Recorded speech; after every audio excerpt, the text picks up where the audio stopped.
Bonjour à toutes et à tous pour un nouveau webinaire Katenda pour BeamSync et je vais vous présenter aujourd'hui l'intégration qu'on a imaginée entre BeamSync et le plugin Dynamo par-dessus les produits Autodesk et notamment Revit. Et donc je vais vous expliquer un peu ce qu'on a imaginé, comment on l'a construit pour le moment et comment vous pourrez l'utiliser. Alors, juste pour vous redonner un petit peu de contexte à propos de BeamSync, je vais juste vous rappeler les fondamentaux par rapport à notre plateforme et les trois piliers de nos fonctionnalités. Donc, la première, c'est l'accès aux modèles et aux fichiers IFC que vous aurez dans BeamSync avec la possibilité de créer différents modèles, de les assembler et de les présenter dans votre navigateur sans avoir besoin d'installer quoi que ce soit sur vos machines. Ça, c'est la première partie. La deuxième partie sera la partie bibliothèque et notamment les bibliothèques de documents, mais pas uniquement. On a aussi ce qu'on considère une partie de bibliothèque qui sont les bibliothèques génériques et donc les données de vos modèles. Et puis la troisième partie, et donc avec la partie documents également qui vous permet de stocker vos documents et puis de faire des annotations éventuellement et de collaborer autour des documents. Et la troisième partie qui sont les sujets ou l'endroit où on organise les échanges, la collaboration, les questions-réponses, etc. Donc ce sont ces trois grands domaines que vous avez dans BeamSync et auxquels vous pouvez avoir accès par le biais de nos API. Donc je vais passer directement maintenant à la partie concernant Dynamo. Alors, juste avant de commencer, juste quelques précisions. Ce n'est pas une formation Dynamo, donc je ne vais pas pouvoir passer trop de temps à vous expliquer les bases de Dynamo, les fondamentaux de Dynamo. Donc, soit ce sera à titre informatif si vous ne connaissez pas du tout, et si vous connaissez déjà, vous êtes déjà au courant des bases et donc vous avez ce qu'il faut pour comprendre. Et d'autre part, vous devrez connaître, si ce n'est pas le cas aujourd'hui, l'API de BeamSync et sa documentation, ou alors vous faire assister. Et ça, je vais vous présenter comment déjà accéder à la documentation. Et puis, vous verrez aussi que dans le package que nous proposons, il y a quelques fichiers d'exemple qui peuvent vous aider à avancer. De quoi avez-vous besoin? Vous avez besoin de Revit, en l'occurrence, et Dynamo, qui est le logiciel avec lequel Dynamo s'installe.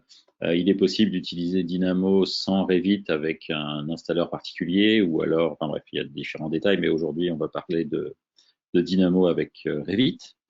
Vous avez besoin du plugin Revit BeamSync, parce que c'est par le biais du plugin que l'on vous authentifie avec votre compte. Vous ne pourrez accéder via notre API dans Dynamo que aux éléments auxquels vous avez accès par votre compte dans BeamSync.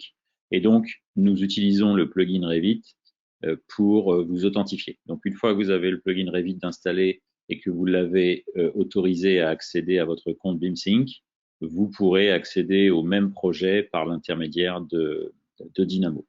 Bien sûr, vous devez pouvoir accéder à au moins un projet dans BeamSync. Et ensuite, vous devrez avoir accès au package que l'on a fait pour BeamSync, qui n'est pas pour le moment publié dans le package manager. Donc, je vous demande de nous contacter ou de me contacter directement pour l'obtenir. Tout simplement parce qu'aujourd'hui, je souhaite m'assurer que les personnes qui ont le package à disposition savent ce qu'ils vont faire avec, tout du moins, et une certaine connaissance de leurs besoins, et puis aussi accès à nos API. Donc, on n'a pas encore totalement le contrôle de la totalité de tout ça par le biais du package. Donc, pour le moment, il faut nous contacter ou me contacter directement pour y avoir accès. Un des bons moyens pour me contacter ou contacter les gens de mon équipe, c'est d'utiliser le mail que vous aurez à la fin de la présentation, mais aussi surtout ce petit bouton là qui est dans l'interface de BeamSync et par le biais de nous envoyer un message. C'est comme ça que vous contacterez le support en général et moi-même ou mon équipe en particulier. Donc maintenant, je vais passer sur la partie présentation de Dynamo et de l'usage de l'API. Alors oui, juste avant, entre parenthèses, mais j'y reviendrai probablement. Vous trouvez dans l'interface de BeamSync, en bas ici, là, dans la partie aide, différents accès vers les tutoriels, le centre d'aide, des informations générales. Et tout en bas, vous voyez ici la partie développeur. Et quand on clique ici, vous allez être redirigé vers le site katenda.com. Et dedans, vous avez la décomposition de nos API dans les différents modules. Et en bas de chacun des modules, un accès à la documentation. Et en fait, ce que je vous propose, c'est de la ressembler. Voilà, vous êtes ici dans BeamSync API et vous voyez en bas les différents domaines de l'API. Et là, en particulier, ça doit être la REST API qui est le cœur de l'API de BeamSync. Donc, c'est par ce biais de ces pages-là que vous pourrez vous éduquer et regarder quels sont les calls API qui doivent être faits et comment il faut les construire. Alors, donc, je rappelle, vous avez besoin de Revit, pas forcément un projet en cours, vous juste avoir besoin d'un projet ouvert pour pouvoir utiliser Dynamo. Vous avez besoin d'avoir installé le plugin BeamSync avec son activation, c'est-à-dire que vous avez effectivement accès à vos projets ou votre projet dans Revit avec le plugin. Et puis enfin, Dynamo.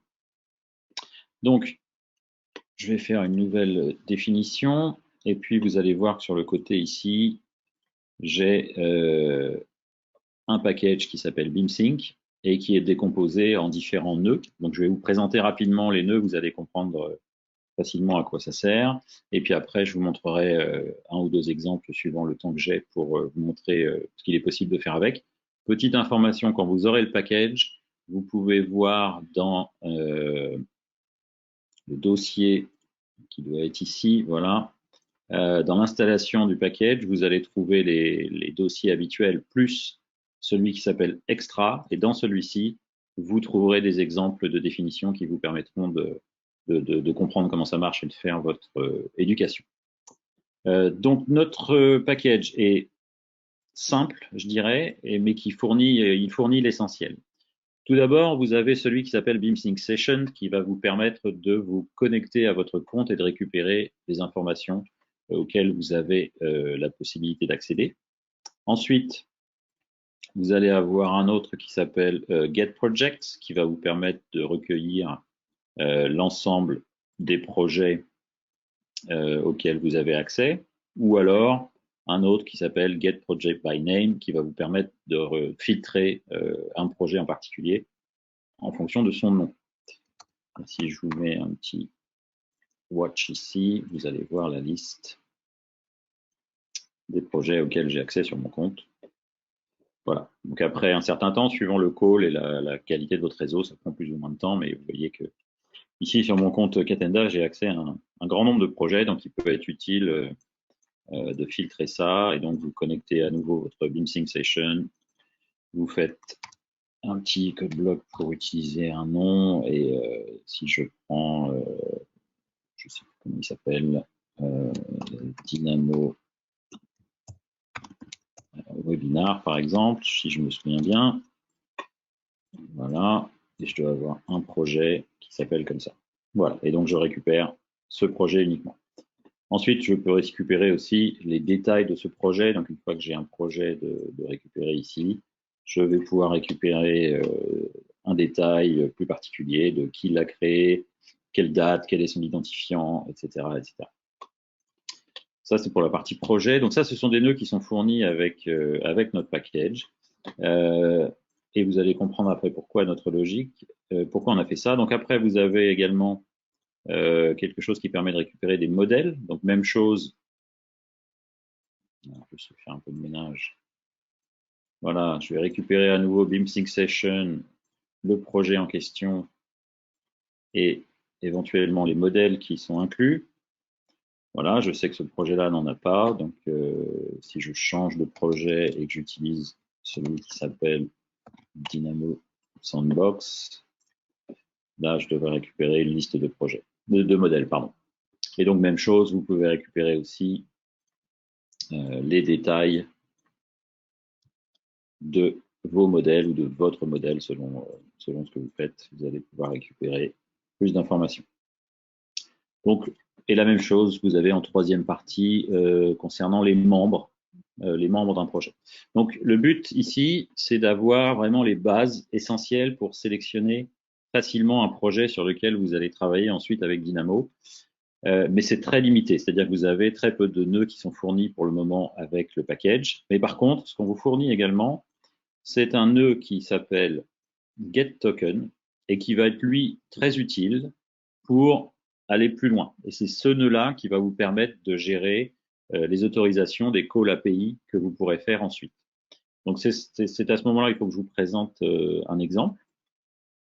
Donc là, je vais fermer celui-ci et je vais, par exemple, utiliser un des exemples qui est fourni avec le package qui s'appelle Add Members et qui va me permettre de récupérer les membres d'un projet pour les pousser dans un autre projet automatiquement. Et vous allez comprendre la logique, c'est-à-dire qu'on a mis dans le package les nœuds essentiels pour récupérer les infos de base, projet, membre, modèle, et qu'ensuite l'exploitation de ces éléments sera faite par l'API plus classique, mais qui doit être ensuite utilisée avec des calls construits selon la documentation de notre API. Alors, pour faire ça, vous voyez que là, j'ai construit une petite logique qui récupère le projet de par son nom. La même chose en dessous. Et là, je n'utilise que des nœuds qui sont fournis avec le package. Par contre, dans la partie rose, là, je commence à utiliser des URL, donc des calls API, qui correspondent à la définition de nos API selon la documentation que je vous ai montrée avant. Et pour faire ça, vous allez ensuite avoir besoin de construire de ce qui s'appelle des web requests ou des requêtes web. Et pour faire ça, vous allez devoir installer un package qui s'appelle DynaWeb. Et donc, ce package va vous fournir énormément d'outils. Il est excellent, ce package, pour exécuter des requêtes web. Alors, c'est valable pour notre API, mais c'est valable pour toutes sortes d'API. C'est des nœuds génériques qui vous permettent de construire des requêtes et d'envoyer des requêtes sur le web. Donc, c'est essentiel dans cette utilisation de l'avoir d'installer. Et donc, ce que je vais faire ici, alors je vais geler l'exécution parce que je vais d'abord le faire en 2 temps. Je vais récupérer les membres d'un projet qui s'appelle Revit Plugin Test et je vais pousser ces membres dans le projet Dynamo Sandbox.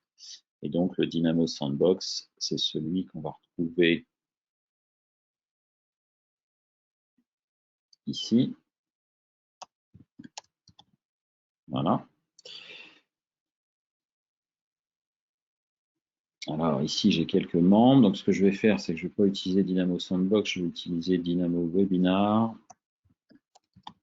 Voilà, je vais utiliser l'autre ici, dans lequel il doit y avoir personne d'autre que moi pour le moment, si je me souviens bien. Voilà. Et donc, ce que je vais faire, et si tout va bien, ça va marcher du premier coup, je vais publier. Voilà, je vais faire ça comme ça. Donc, je vais vous montrer par étapes. Première étape, je vais exécuter le script pour récupérer les infos du projet de base, qui me récupère voilà, un certain nombre d'utilisateurs. J'ai gelé l'exécution, donc la requête n'a pas été envoyée. Ensuite, je construis une URL à partir de la documentation de l'API. Et donc, selon les calls, j'ai besoin de l'exécuter plusieurs fois. Et comme là, en l'occurrence, j'ajoute un certain nombre d'utilisateurs, et ben, je vais exécuter ce call une douzaine de fois. Et ensuite, je passe sur les détails parce que je peux pas, encore une fois, je peux pas m'étendre sur les détails, mais on construit, grosso modo, le corps de la requête web par l'intermédiaire de données et notamment un dictionnaire avec par exemple ici les identifiants des utilisateurs et le rôle qu'ils vont avoir dans le projet. Et ce dictionnaire, au sens dictionnaire Dynamo, va être converti avec ce nœud-là en des chaînes de caractères en JSON.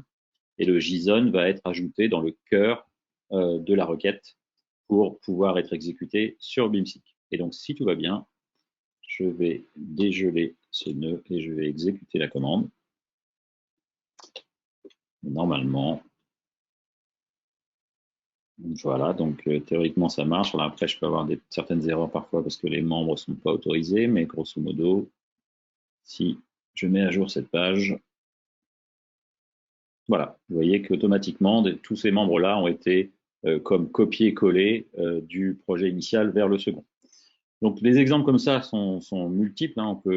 On peut gérer de nombreux exemples comme ça. Alors, encore une fois, c'est pour ça aussi qu'on veut contrôler, enfin, que je souhaite diffuser ce package de manière ciblée et non pas dans le package manager. C'est que si vous faites des erreurs et que vous créez 1500 projets avec l'API, il n'y a pas de bouton marche arrière. Et ça sera fait. Et après, il faudra construire les scripts qui vous permettront de défaire l'erreur éventuelle que vous avez faite. Donc, comme je souhaite être prudent sur le sujet, j'ai souhaité pour le moment que ce package soit disponible uniquement sur demande. Un autre exemple, encore une fois parmi d'autres, c'est la création de modèles. Donc, dans cet exemple-là, ce que je vais faire, c'est que je vais créer automatiquement dans un projet, voilà, Dynamo Webinar. Je vais construire aussi mes URL selon l'API et la documentation. Je vais créer automatiquement un certain nombre de modèles. Donc là, je vais juste dégeler la requête. Voilà. Et je vais aller voir que, voilà, vous voyez, dans ce projet, pour le moment, je n'ai aucun modèle de prêt. Je vais exécuter ce script qui va me publier une liste de modèles 1, 2, 3, 4, 5. Voilà, et si tout va bien, allons voir, rafraîchissons la page. Et voilà. Et donc, bon, là, c'est juste un exemple de départ, mais on peut pousser les fichiers IFC de cette manière-là et bénéficier de toute la puissance de l'API pour automatiser tout un tas de tâches qui peuvent être, qui peuvent être, qui peuvent prendre pas mal de temps au quotidien ou pas. Si c'est pas au quotidien, c'est toutes les semaines. Et donc là, bah, pour effacer ce que je viens de faire, en l'occurrence, je vais utiliser une autre requête qui est une requête delete, en l'occurrence, que je vous recommande d'utiliser que prudemment. Et donc, en faisant exécuter ce script-là à l'inverse, je vais effacer les modèles que je viens de créer. Voilà. Donc, vous avez vraiment ce pourquoi Dynamo a été créé, c'est-à-dire automatiser tout un tas de tâches. On vous offre la possibilité, par le biais de cette connexion et de ce package, de recréer des automatisations depuis Dynamo vers BeamSync par le biais de nos API. Un autre usage également qui peut être très intéressant, c'est l'extraction de données en masse. Bien sûr, quelqu'un qui est très pertinent et professionnel avec la manipulation d'une API ne va pas le faire avec Dynamo, mais des BIM managers sur des projets importants, sur des entreprises qui ont un grand nombre de projets, peuvent avoir un intérêt et ne sachant pas forcément coder professionnellement, peuvent bénéficier quand même de cet avantage en utilisant la connexion avec Dynamo. Et on peut facilement, je dirais, accéder aux utilisateurs, aux modèles, au BCF, mais aussi aux produits. Et donc un exemple que j'ai là et qui doit être fourni avec le package également, c'est comment récupérer des informations au niveau des objets de vos IFC. Et donc dans l'exemple que j'ai là, ça montre l'accès vers deux types d'éléments qui doivent être les IFC Wall et les IFC Space. Et donc, dans le cas de figure ici, je pense que j'ai même fait une petite intégration avec DataShape pour choisir le projet. Voilà, donc je me lance, je vais exécuter le script. Vous allez voir un petit pop-up apparaître me demandant de choisir un modèle, normalement, si tout marche bien.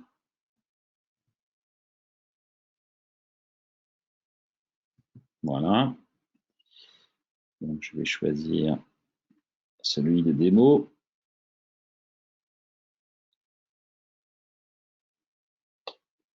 Et donc, je vais ensuite pouvoir choisir un certain modèle dans ce projet. Construire mes requêtes, à chaque fois, j'utilise l'API pour construire les requêtes, requêter ici ce qui s'appelle des produits ou products dans l'IFC et récupérer ensuite un JSON sous forme de chaîne de caractères qui peut être exporté, mais que là, je vais décomposer entre guillemets en ces éléments et je récupère à la fin ici des IFC space avec leur identifiant et puis leur niveau et leur surface. Et puis dans la partie du bas, je vais récupérer des IFC Wall Standard Case avec leur identifiant et une des propriétés qui doit être internal, external.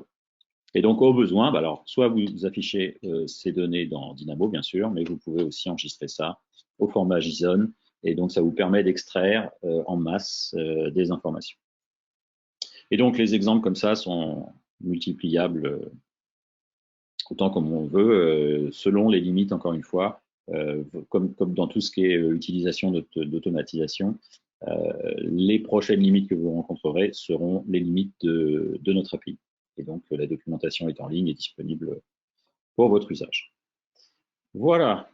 Alors, je vais juste conclure en disant, déjà en vous remerciant d'avoir participé à ce webinaire aujourd'hui, en vous rappelant de nous contacter pour obtenir le package. Encore une fois, c'est une mesure de précaution vis-à-vis des utilisateurs. On souhaite vérifier que vous avez les capacités d'utiliser ça, à la fois parce que vous aurez l'accès à nos API dans votre compte, on va dire, et puis qu'on puisse maîtriser quels sont nos interlocuteurs si jamais il devait y avoir un souci derrière lors de l'utilisation. C'est un peu la contrepartie de l'automatisation de tâches.